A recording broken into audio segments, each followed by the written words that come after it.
What's the meaning of councilman?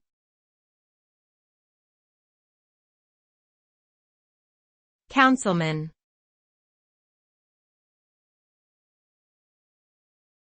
Councilman.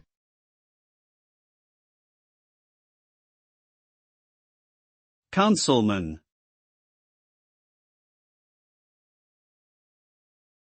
Councilman.